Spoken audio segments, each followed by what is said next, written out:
Julie turned to face me as she reached the door. "Thanks, Braden. Will I see you tomorrow?" You bet. She stood on the tips of her toes and kissed me softly on the cheek. Her scent lingered for just a moment as she spun around and made her way into the hallway. I watched her bum sway back and forth as she made her way to the elevator. She was a beautiful young woman. There was no doubt about that. She turned and gave me one little wave before she was gone as soon as I clicked the door to my condo shut. "She started a little young for you, don't you think?" I paused, staring at the back of the door, wishing for a moment that there was a mirror there so that I could see the look on my own face. I waited, but it didn't come. Maybe it was finally over. Maybe I had finally moved on. I searched for the anger, but it wasn't there. Well, she is young Melanie. I wouldn't know about the rest. I turned and walked past her without bothering to give her a second glance. I walked into my loft and toward the kitchen, suddenly feeling the need for a drink. I opened the fridge to take a quick inventory. There were the fruits and vegetables I liked, the chicken breast, thawing for the dinner. I was no longer in the mood to make yogurt, milk, energy drinks, and beer. I grabbed just one of the 7 bottles left from the case that I had purchased almost a month earlier. It was a far cry from the pace I had set during the first year after my divorce. I heard her following me, the click of her heels the exact opposite of my bare feet. I opened the bottle and set it on the sparse stainless steel countertop. I opened the cabinet door to place the bottle cap in the trash exactly where it should go. Everything was in its place like it always was, orderly, neat, clean. I made my way to the living area, crossing an invisible line delineating the large, open spaces: kitchen, dining room, office, bedroom, gym, living room. The furniture was all top of the line but could never be confused for a matching set. The living room was no exception.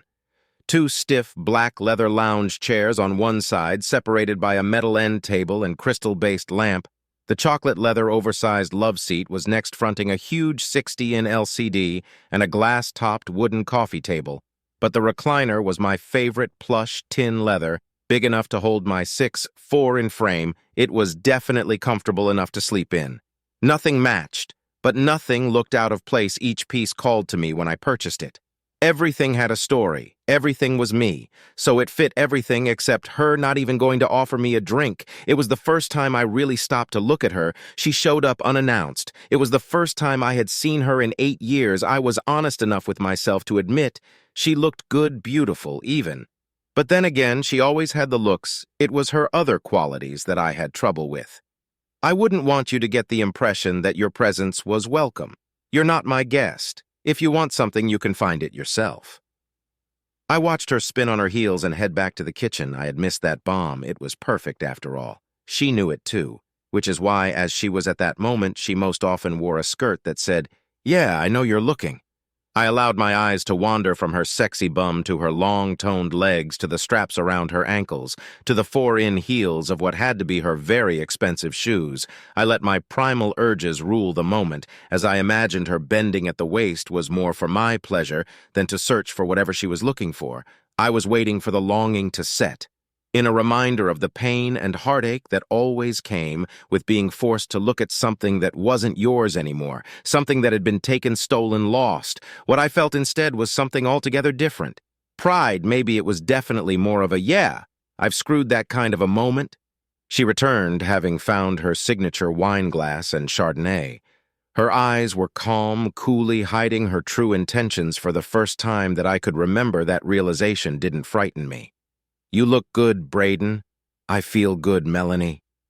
The chess match had started, and it felt good to not be on defense right from the outset. "You're not even going to ask me why I am here. You're not even a little bit curious." "It's not that I'm not curious. A person can never have too much information."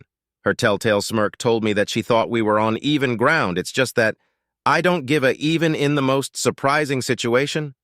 Melanie had an uncanny ability to maintain her poker face. I had first-hand knowledge of that fact, so it felt good to see her slight went, even if it only lasted a second. She turned to face my wall, an 18T length filled with framed pictures of my journey. It was a floor-to-ceiling reminder of how I had gotten here and the lessons that I had learned. Rock bottom, that's the name for it. I had heard it mentioned. I certainly had never felt it. But that is where I started, right after Melanie divorced me and destroyed my life.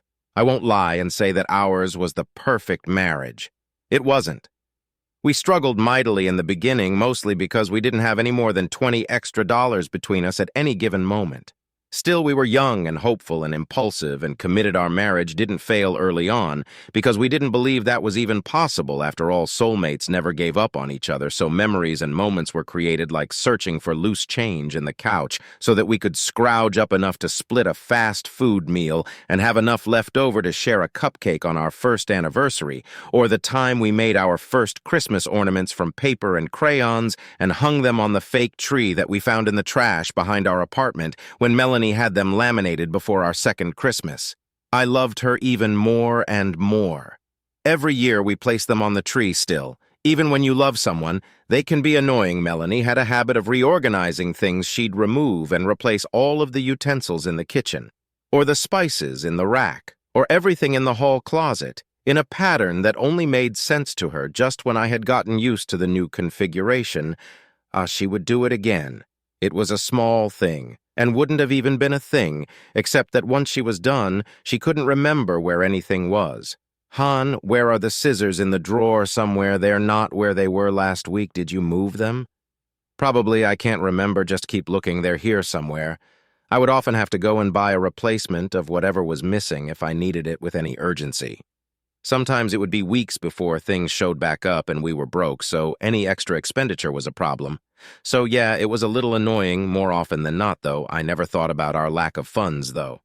Probably because of the sex I only had a hard-on. Anytime she was in the room, she was as insatiable as I was if we had 5 minutes alone anywhere.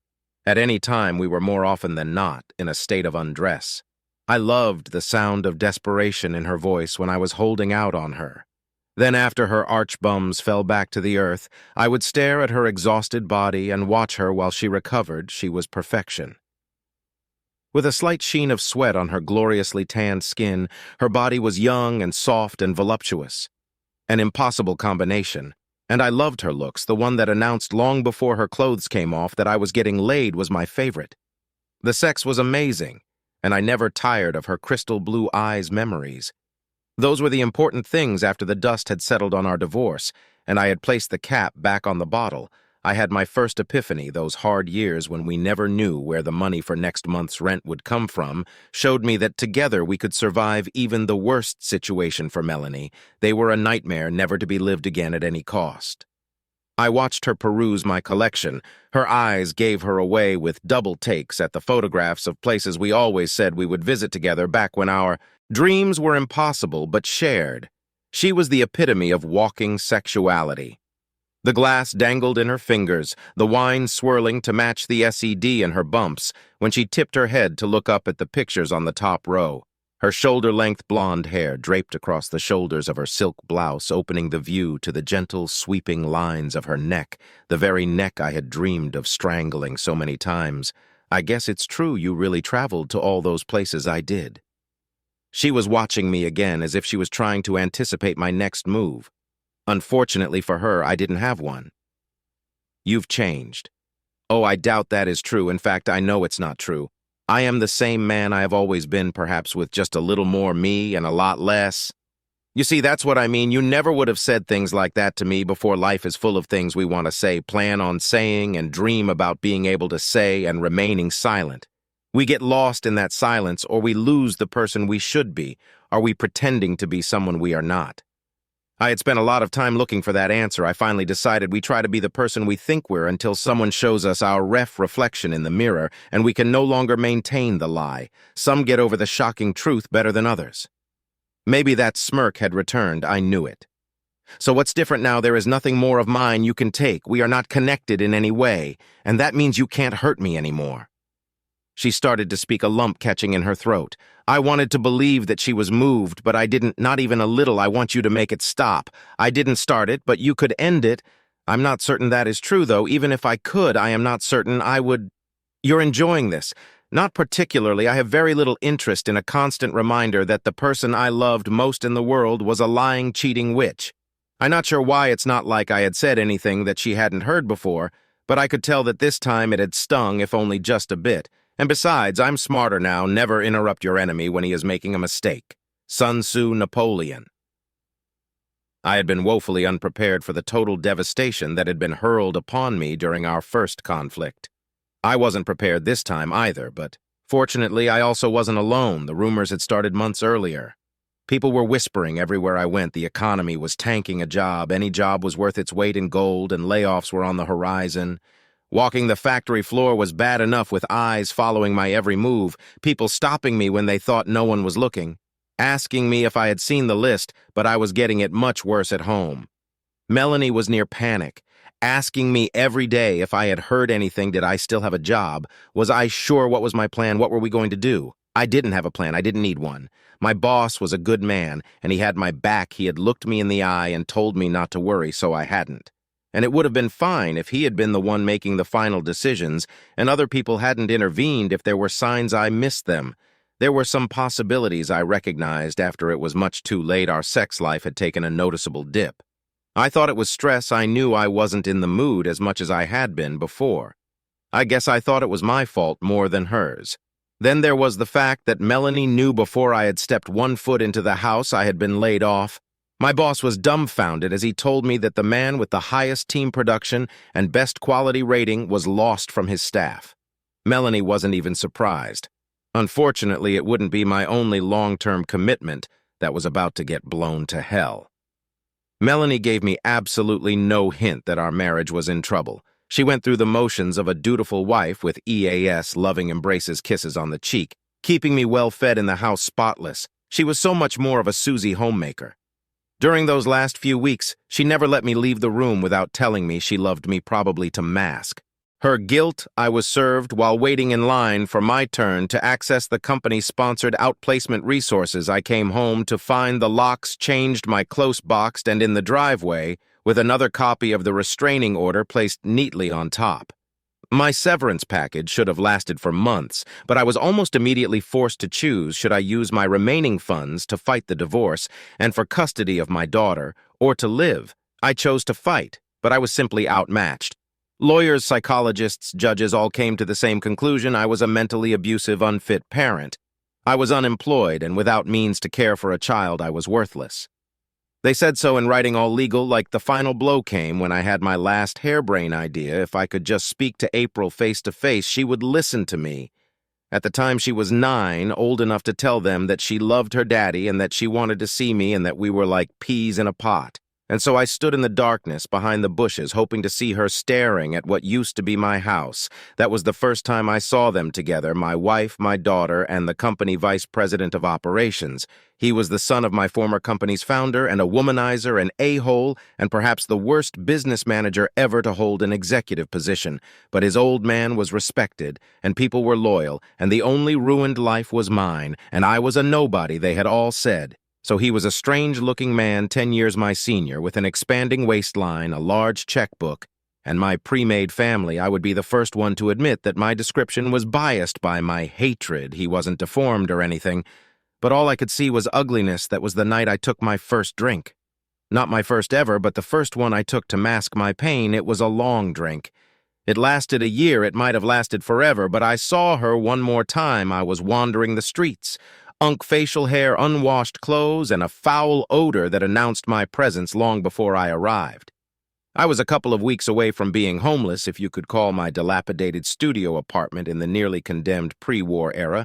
Building a home, she was coming out of one of the downtown boutiques bags, weighing down her arms, searching her designer purse for the keys to her luxury SUV. I think I frightened her. In fact, I know I did.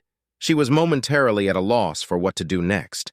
Shield her possessions or her body. The drunken haze that shielded me from the real world meant she was in no danger from me.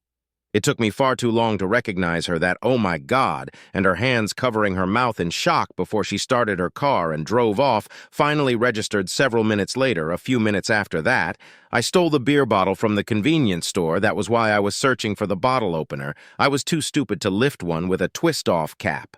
And Melanie had rearranged the kitchen utensils again for no damn good reason. I couldn't find the bottle opener after the bottle was smashed and the contents of all but one drawer were tossed onto the floor. I found it. There was no Melanie. It wasn't our home, and the bottle opener was right where I left it, right where it should have been. Everything had been in its place. I stopped drinking that day and left my hometown the next with a backpack full of everything I owned and almost $1.50 to my name. It wasn't hard to stop. I wasn't an alcoholic. I was a broken man trying to hide in a bottle, and failing is everything. An inspirational quote with you now. Not always, not everything inspires someone. Sometimes things are just a reminder of where we have been. What the hell, Braun? What does that even mean? I have no idea what it means to you, but frankly, I have no interest in explaining what anything means to me, especially to you. I wandered for 18 months that first time, walking, hitchhiking, and taking the occasional bus. I worked on jobs until I had enough cash to move on. Money was tight. But my eyes were open. I put up camp wherever I found myself. There was always someplace to lay my head, grab a shower snag. A meal. I indulged myself with the anything that looked interesting from any used bookstore I passed. I could grab a dozen. Books for the price of one movie? So I wrote down anything that I wanted to remember and anything that I was feeling in an old, worn, spiral-bound notebook. It was a diary of pain and discovery. I kept up on world events with newspapers that others had discarded. They were often out of date, but the news that filled those pages didn't really affect me anyway. And I talked to people. Well, listen. Mostly people like to talk, and I was a good listener. I splurged once on a well-used digital camera from a pawn shop. I took pictures so that I could remember the low locations. I had been people that I had met, and much later in my journey, things that had inspired me about once a month, and for around $5, one of the chain drugstores would transfer all my pictures from my memory card to compact disc. After a year and a half, I settled in a dusty little town in the middle of the country. I worked my first post-divorce full-time job in the warehouse of a fertilizer factory. During the day, I slaved away hauling, and at night I retired to my rented room above the local garage to read and write. I exchanged my notebook for a used laptop and spent my free days at the local library using their free internet to load my thoughts and pictures to a block. People followed me, commented anonymously, and though I was writing as a cathartic alternative to therapy, I enjoyed knowing that people were interested in what I had to say. I enjoyed it a lot. Melanie paused at the only picture that I had of my former family, a strip of photographs from a booth at an amusement park. April was 4 years old at the time, her ponytail wrapped in pink ribbons, and her newly pierced ear shimmered with the fake diamond studs. The overly bright flash couldn't compete with the smiles on the faces of the 3 subjects each captured. The moment the first was surprised, the next silly, and then genuine laughter. I could help you get in touch with her. Help you reconnect. Oh, so you're close down with all the latest comings and goings of your daughter. I could see her try and search my gaze for information. It must have been hard for her not to have the upper hand, to not be a step ahead, to be wondering what I knew or didn't know. You should be proud she's turned out to be just like you. I saw the shock in her eyes at that comment. Something else, too, maybe regret. She stopped to look at that one, too. I think she was surprised that the images didn't match her memories, or maybe what she'd been told. It's hard to say for sure because she didn't comment. I never thought of myself as a writer in my former life. I was a production supervisor for a large manufacturing company because that was my job title. After my 4th promotion, I had started at the bottom and worked my way up. I had never been a writer, never dreamed of writing. But that didn't stop an online men's magazine from listing my blog as one of the best of the web. And it didn't stop them from offering me first a monthly, then weekly column. The money wasn't all that great, but doors were opened 2 years later. The email from the publishing company was a complete surprise. They wanted to see more of my work. They wanted to publish my book, which was non-existent at the time. I sent them an almost incoherent collection of essays. They sent me an editor who asked me to write an opening chapter on how my journey began, so I shared my story for the first time with an editor. Then nothing happened. Not for a few years anyway. I assumed that it wasn't good enough, but I kept writing my blog. My column had an increasing popularity. The money was getting a little better, but I was bored. So I left again, this time heading for Europe. There are no hostel for 35-year-old men, no reduced fare train tickets. But I still crisscrossed the continent as cheaply as I could. I saw the things that I had only seen in textbooks or on television. I visited the places where history and traditions were born, and I didn't stop from Europe. I made my way to the Middle East, then India. I spent 3 months in Asia. The languages, the culture, the food were all a new experience for me. I saw what it meant to truly be poor, not the shameful excuse that I had cursed the people were the same. Though people everywhere like to talk, I was 14 months into my latest journey and more than ready to return to the States. When another email came with a preview of the cover of my book attached, that is when things got interesting. I flew home to a host of agents, editors, publishers, and lawyers with the increasing popularity of my column. There was a buzz about my book. I turned that buzz into a fairly significant raise from the magazine based mostly upon a convoluted ad revenue formula. It was more than I had ever made before and more than enough for me, so I returned to my hometown to start a new life in the place I had grown to love and missed a great deal. Unfortunately, my book was released to an average response, a far cry from what some had hoped. Honestly, I wasn't really that surprised. My rabid blog and column followers probably accounted for 99% of my sales. Unfortunately, the lackluster sales meant that my career as an author was most likely over before it even began. Then, he went on television to call my first chapter a bunch of lies. It was a local reporter from my hometown who asked the questions, was the story in my book really true? Had he taken my job and stolen my wife and daughter and perpetuated lies about me in court? He could have said nothing, he should have said nothing, but he didn't. In most of the civilized world, the story didn't even cause a ripple, but in my hometown, the son of a wealthy businessman and the ex-wife of an author was a juicy tale, and whether out of embarrassment or arrogance he overplayed his hand, he sued me for leal and defamation of character. It was all the publishing company needed. They had spent time and money vetting my book and had spent even more time and money on editing and design and production and distribution. So when they saw the opportunity to recoup some of their money, they pounced. They dropped an army of high-priced attorneys and public relations staff on my former employer. I watched from the sidelines. It wasn't about him and me. It was about the controversy and the free publicity that came with it. His actions caused quite a stir, and my book shot up the bestseller lists. It's odd how life works. Some people just never learn to quit while they're ahead. Did you know the board asked for his resignation? Nope, I hadn't heard. I actually stunned. He made it this long, though. Productivity dropped 21% after his brilliant cuts that first year, and 18% the next. Sales were down. Morale was down. Your husband was never any good at running things. It didn't surprise me that she didn't jump to his defense. She never would have taken a bullet for me. Why do I think you already knew? Because you are a cold and calculating and heartless woman. It's really too bad, though, because from the papers I just signed for Julie, I think he is going to need that paycheck. That was your lawyer. She's not my anything. And she's not a lawyer. She's a pargle. She works for the firm that is representing my publisher. I try to tell you it's not about me, although I'm apparently going to benefit a great deal. I guess karma really is a witch. I could see the comeback swirling behind her eyes.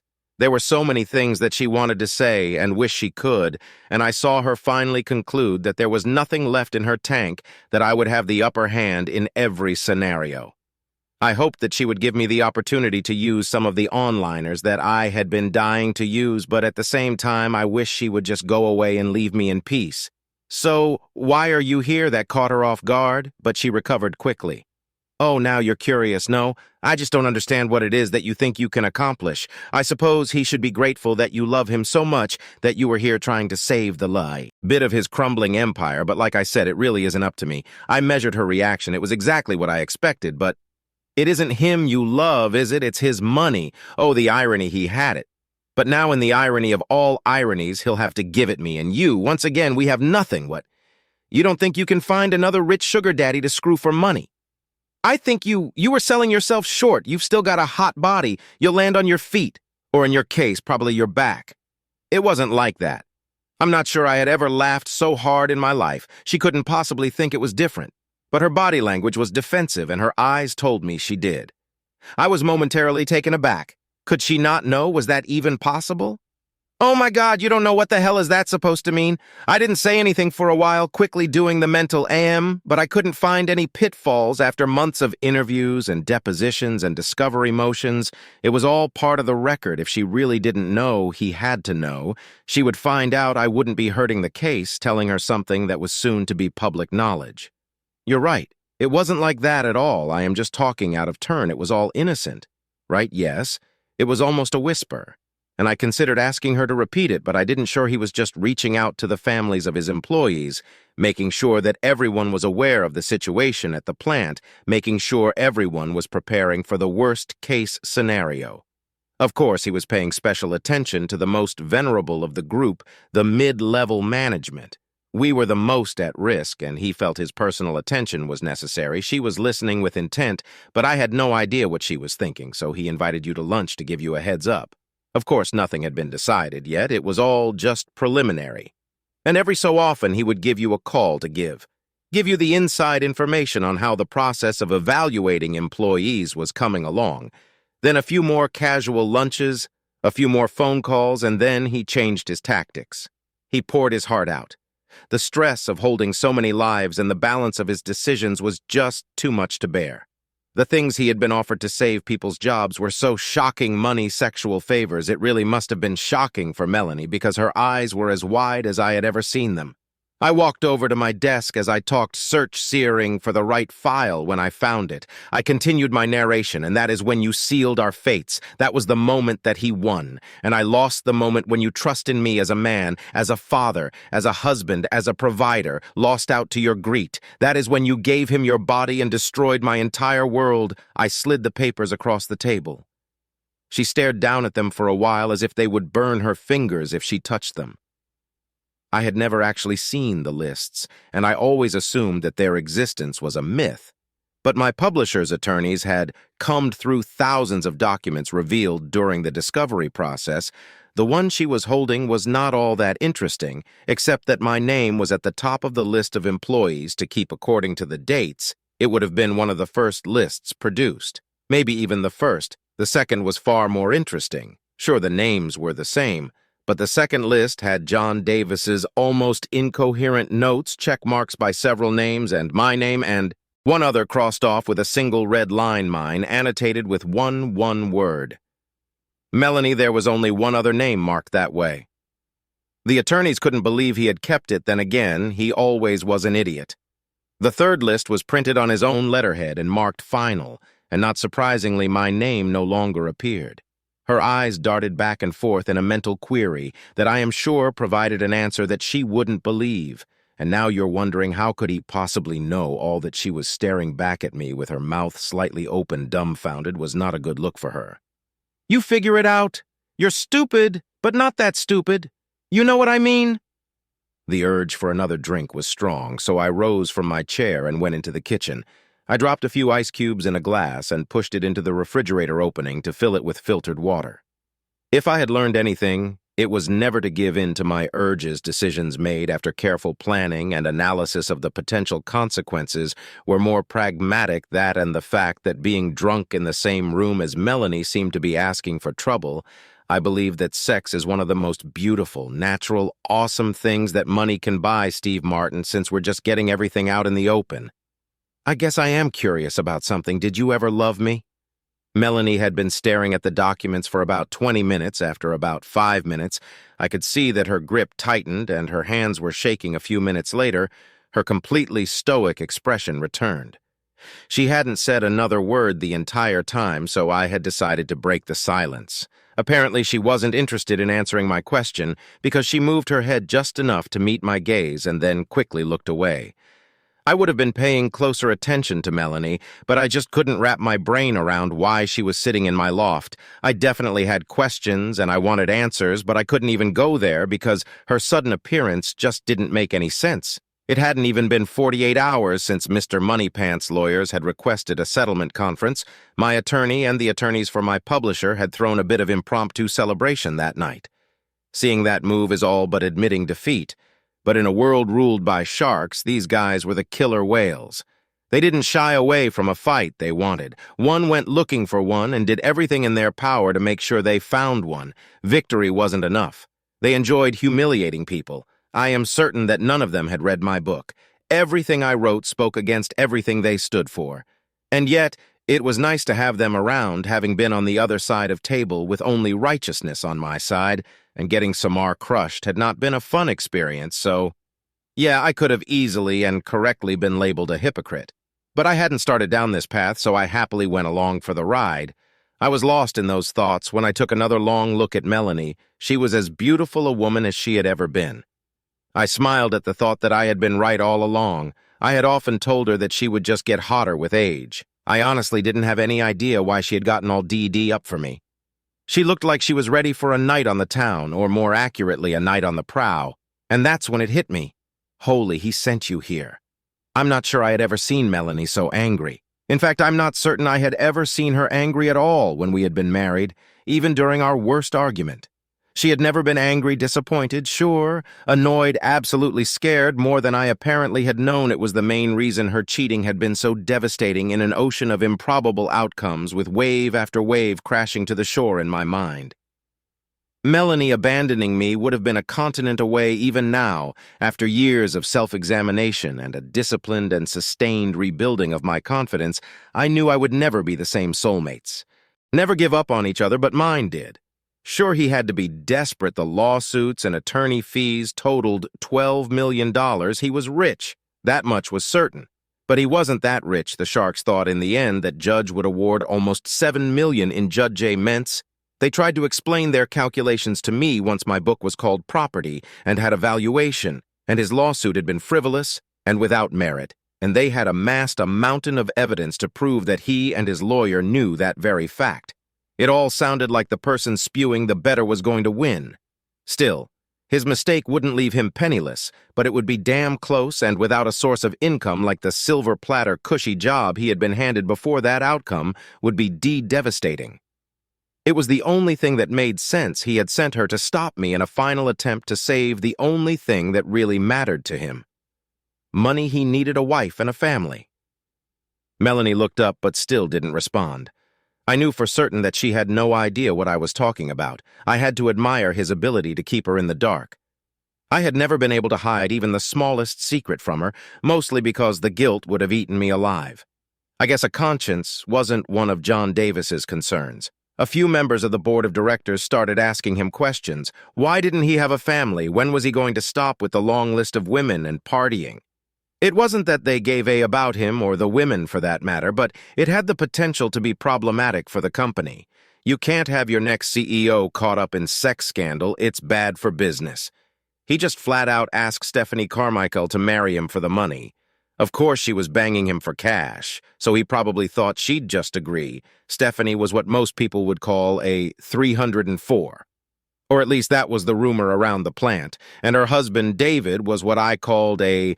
I never had any first-hand knowledge of their exploits, but I had heard the stories. Most of the time, rumors are just that, but in their case, I had always believed they might be true. Stephanie Carmichael was always the woman showing a little too much skin, wearing the outfit that was just a little inappropriate, and saying something that could easily have meant something much, much different.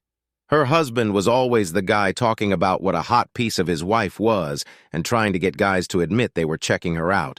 I always thought she was pretty good looking for a former daytime stripper. Of course, the contents of her resume might have been just a rumor. 2. Still, what would have been laughable stories about anyone else actually seemed plausible for them.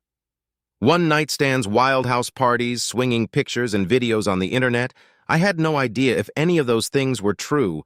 What I did know for certain was that David Carmichael's was the other name crossed off the infamous list with Stephanie's name written in right next to it, and David had mysteriously disappeared immediately following his termination. Also, though I had always thought she was a very ditzy bleached blonde, she apparently wasn't as dumb as she often looked. She has the gift tax records to prove it, 3 years worth.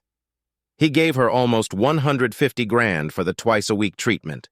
Stevie, the name she seemed to prefer, had spilled the beans on Davis's little seduction scheme she also made no bones of about screwing him for money.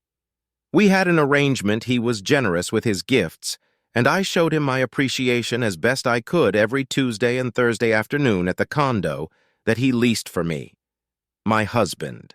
And I appreciated his gifts, but as soon as my Davy finished nursing school and came home, I dropped that fat prick and his tiny tool. She also had no problem giving a very convincing explanation of why he was still picking up a little on the side for years after he married Melanie.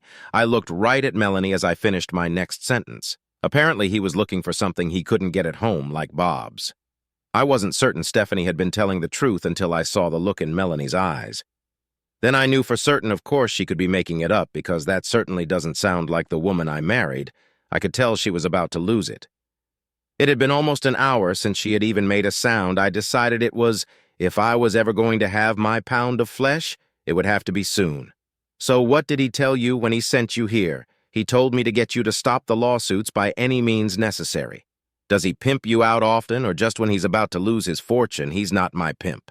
He's my husband. Hey, no judgment here. I know firsthand what that tight little body of yours can do to a man. It makes you believe things that in reality just can't possibly be true. So when are we going to get to the by any means necessary part of the show? Because to be honest, the persuasive argument portion has become a little tedious. What's it going to take? She said it with such a lack of conviction, it was the only time that I allowed myself to feel even the tiniest amount of sorrow for her. It was just beyond my understanding. How could someone so beautiful, so full of life, so energetic, have such a lack of self-confidence? How could that person let themselves be used in such a way for money? Honestly, I understood the appeal, at least a little. My favorite chair had cost me well over $11,000 when we furnished our first apartment. I'm not sure Melanie and I spent that much on everything we owned, so yeah, it was extravagant. It was also comfortable, as still there was no doubt in my mind that I would trade every one of my extravagances to have just one more day alone with Melanie in our dumpy little first apartment. To have things be the way they were, I guess that just made us different people, like I said before. Even if I could stop it, I wouldn't. I think you should go home to your husband and tell him I wasn't even interested in his offer. Take your skanky bum back to him, get together and talk about how you going to get through this rough Perry period in your life. I am certain, with a love as strong as yours, you'll make it through. I watched her. I watched her perfect lips that I wanted to kiss. I watched her beautiful silk blouse peel away from her stunning neckline, ever so slightly revealing just a trace of her very thin and probably equally expensive inwear. It took all my old power not to have sex with her. After all, soulmates never give up on each other.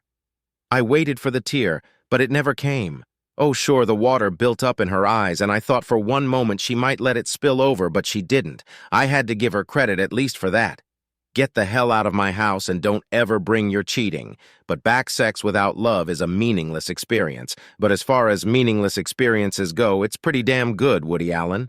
Our chat had lasted a couple of hours, but I hadn't planned on screwing her, to be honest. I hadn't given it much thought at all. There were too many other thoughts swirling in my mind. The weeks prior to that night had been full of surprises. But she was beautiful, and I was a man, and she did offer what does a girl have to do to get a refill around here. I took her glass and walked into the kitchen. I refilled it with her wine of choice and returned with her glass and the bottle. I read your book twice. I would have responded with a witty comment or a sincere thank you if I hadn't been mesmerized by the sight in front of me. I would have had a better chance at finding my words if I hadn't been wondering what had happened to her blouse, feeling a little bit sorry for myself because I had missed a disappearing act. Fortunately, I was able to watch as she removed her skirt, and I couldn't help but wonder if all those adventures, if all that self-discovery, if all that she continued as she stood there in her almost transparent black and her wear see-through material, a fact that was confirmed moments later when she reached behind her back with one hand and in a practiced motion she removed her clothes. Exploration would make you better at sex. I've been told I'm fairly impressive. Oh, I have no doubt we made love, and then I collapsed, exhausted, onto her. Her gentle fingers tracing my lower spine awakened me from my blissful rest. Jesus Christ, Braden, your ex was an idiot. Oh, Julie, you say the sweetest things, the best revenge is to live on and prove yourself. Eddie Vader Julie stayed with me every night for the next 4 months. While the judgments wound their way through probate court, we had sex like newlyweds during her entire stay. Though she always said no matter how spectacular the sex was, she was going back to New York as soon as the lawsuits were over. I didn't begrudge her in any way, maybe sharks with only a few hours of law school left. Don't hang around the shallow end of the pool, no matter how many times they come on your meat. Still, the time I spent with her, brief as it was amazing. That first night we were together, she had been at my condo explaining the latest lawsuit, that one from my daughter, who was suing me to save her inheritance. I can't say with any credibility that I didn't know that Melanie was angry when she left that night. Furious even, but I can say that I honestly thought she was mad at me, maybe for turning her down or for stealing what she rightfully earned on her back. Apparently I had been wrong. I can't imagine what it must have been like for him. I know I was devastated when Melanie didn't choose me when faced with something as common as a corporate downsizing. But then again, the coroner's report was inconclusive. John Davis may have never known hours after she left me and drunk enough to barely maintain consciousness. Melanie shot him once right in the tool bullet fragments, severed his female artery. Then she turned the gun on herself. He bled out quickly. They said she most likely died immediately, but no one could say for sure if he lived long enough to know she would rather kill herself than have sex with him when he was poor. I can't imagine what that must have felt like, but I hope he had at least a moment to really give it some thought anyway. I spent days being angry at Melanie, not for me but for her daughter. As messed up as Melanie was, her daughter needed her. No, April hadn't given me any indication that she and Melanie were close, in fact, probably the exact opposite. Still, she was a lost little girl. The one and only time she had come to see me, she didn't remember me. At least the real me at all. That surprised me a great deal. I thought she would have been old enough to remember, but memories can be replaced by lies when you hear them often enough. She clearly didn't believe me when I said that once long ago we had been happy together and a family, and now there would be no one left who could confirm it. One picture on a wall of hundreds couldn't and didn't change her mind. She was bitter at Melanie's funeral, which I completely understood, unfortunately. Months later, it seemed I was still enemy number one, with little hope of changing her opinion. When the ruling finally came down and her inheritance was all but lost, she rushed out of courtroom, barely escaping a contempt charge for the profanity-laden tiet she left in her wake. That was the last I saw of her, and I don't have much hope that I will ever see her again. The bond one hoped we would always have seemed as fragile as the one that had been between her mother and me, but maybe fathers and daughters are different. Maybe Mr. and Mrs. John Davis didn't permanently poison her against me, and someday she'll know that she can always count on her dad for help. Or maybe she'll find herself out there in the big wide world, or maybe find her soulmate, hopefully one that won't give up on her.